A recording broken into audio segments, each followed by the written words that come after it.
All right, guys, I wanted to do a quick reaction video today. I wasn't able to do it yesterday because of Mother's Day, so apologies about that. But the Utah Jazz fall to 10th in the NBA lottery, which obviously is disappointing. Now, if this were last year, if this were next year, it would be a much bigger disaster, but there's no way around it. This was not good for the Utah Jazz. You want to be as high as you can in whichever draft you're in, especially when you have a losing season and don't make the playoffs. So, obviously not bad. Now, we could talk about some of the reasons why it's terrible. The sky is falling. Personally, I found it a little funny for a few other reasons because as annoying and frustrating it is that the Jazz fell in the draft to number 10, you could be the Toronto Raptors, who did the exact same thing the Jazz did, except probably more egregious with what players they were putting on the court, including Jonte Porter, who was gambling on games knowing that they were trying to lose. People aren't talking about that. But they fall to 6th, and because their pick was top 6 protected and they get jumped by 2 teams, they lost their pick. You could be Toronto today. Or you could be the Brooklyn Nets, who traded their pick to the Houston Rockets, and guess who just got a top 4 pick in the NBA draft from the Brooklyn Nets?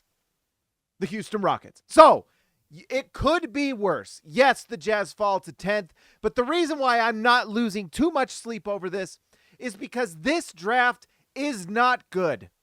It's really not good. And a lot of people are saying it's the worst draft in, honestly, the last 20-25 years. It's just indisputable. You win the number 1 pick and you get to pick Alexander Sarr, a Frenchman who's still learning to play basketball at all. Now, he's got nice size and nice defensive potential and shooting, but the Atlanta Hawks, who win the lottery, are not exactly adding an absolute franchise changer to their team to add to Trae Young and DeJounte Murray and whatever that mess of a team has become. So I'm not losing sleep over it. Now, what this does make me think is that we should be learning a lesson here. What's the lesson that we should learn? Is that you can get jumped in the draft. It's just a reality. In the lottery, that is. It's just a reality. You can get jumped. Does it mean you shouldn't try for a better pick next year for Cooper Flagg because you could get jumped by 2 teams? Absolutely not. And people saying otherwise, you need to tell me in the comments, what's your move in the offseason to improve this Jazz team, who, by the way, post-trade deadline, had a worse record than the Toronto Raptors. They just had a run before trade deadline that got them out of contention for a better pick. And by the way, for everyone talking about the Hawks and the Rockets jumping into the top 4, you know who else jumped? The Washington Wizards and the San Antonio Spurs. We always remember the teams that get jumped, but we don't talk about the teams who lost a lot of games and had a very successful lottery night. The Washington Wizards are extremely successful. They get a top 2 pick, and that is the scenario you should be thinking about for the Utah Jazz next year. Because, by the way, my goal now after this last lottery and dropping 2 spots to the literal worst position for the Jazz that didn't convey the pick is that the Jazz just need to grow a pair and do the right thing. Anyone who's saying otherwise, I'm not listening. I'm done. I am done. I have seen enough from this team the last 2 years. The last 2 years we have watched the Jazz sit on their hands and not choose a direction. The obvious direction post Donovan Mitchell, post Rudy Gobert, was to bottom out and to go for a better pick. Now, we've talked about it for 2 years. We could understand why. It's hard to take down a team that has that many veteran players and good ones. The Utah Jazz had Lauri Markkanen that no one expected to be as good as he was. No one expected this. Anyone who says they did is incorrect, including the Cleveland Cavaliers. You think the Cleveland Cavaliers wouldn't mind having Lauri Markkanen right now in this playoff series? Absolutely. They would not have traded him if they knew that what he would become, or at least given the Jazz what they did. So Utah was much better than they thought during the Wembanyama draft, and they weren't about to trade these players unless they felt like they were going to get fair value. Now, could they have traded Mike Conley sooner? Absolutely. Probably the biggest mistake for them. But the Jazz come out of that draft with Keontae George and Taylor Hendricks, and both look like nice players for the future. And they would have gotten Keontae George regardless, because he was from the Wolves. The question is, does Taylor Hendricks turn into someone better than perhaps Bilal Coulibaly or Jarris Walker? That's really what this comes down to. The Jazz now have no excuse. They have to make a decision, because the Jazz can't go into next year's draft sitting at 8 or 9. That would be catastrophic.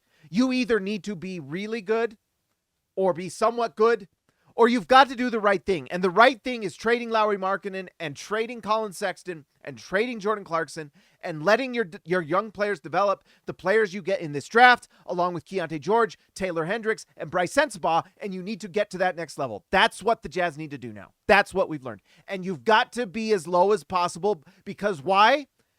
You will get a good pick no matter what, right? You could get jumped by 2 guys, or you could be the Detroit Pistons and fall to 5th, and guess what? You still get a top 5 pick. But if you don't do that, then you fall into the 8 or 9 spot, and you're in no man's land once again. And congratulations, you're successfully turning into the Chicago Bulls. Is that what you want to be? And for everyone who says, oh, we've got to build another way, well, or the Jazz should have tanked harder, or the Jazz should have just done what they've done. Well, guess what? The last 2 seasons, the Detroit Pistons have picked 5 and 5. And yes, it's been catastrophic for them because they wanted to get a top 1 or 2 pick in both drafts. But guess what? 5 and 5 is still better than 9 and 10, which is what the Jazz have done. And so how much more successful have the Jazz been than what the Detroit Pistons were? It hasn't been better. So don't come to me talking about the Detroit Pistons, because the Detroit Pistons in 2021 got a number 1 pick. Pick number in 2022, they get a pick number 5. In 2023, they get another number 5 pick. Those 3 picks are all better than everything the Jazz have done. So don't come to me and talk to me about the Detroit Pistons, because if the Jazz had done what the Detroit Pistons have done, it would have been more successful. They would have gotten Keontae George and a top 5 pick, which, by the way, would have been Asar Thompson, which they could have developed. And the Jazz having the worst defense in the NBA and needing perimeter defense, I can tell you right now, Asar Thompson would have been a nice pickup for this Jazz team. Okay? So don't tell me otherwise. The Jazz, you are on the clock now. I have given you 2 years of patience. 2 years of patience. You want to go into the next season and not pick a lane? You're going to hear from me every single day. SLC Dunk, Hoops Nerd YouTube channel, all channels. And guess what? I'll actually work harder. I'll work harder like the devil. I will be the villain that you didn't know could exist, because this will be on all socials, all Twitter, all Instagram. I'm filling all of it.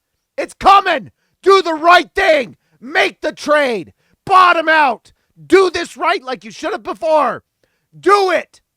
Like and subscribe, guys. I'll talk to you next time.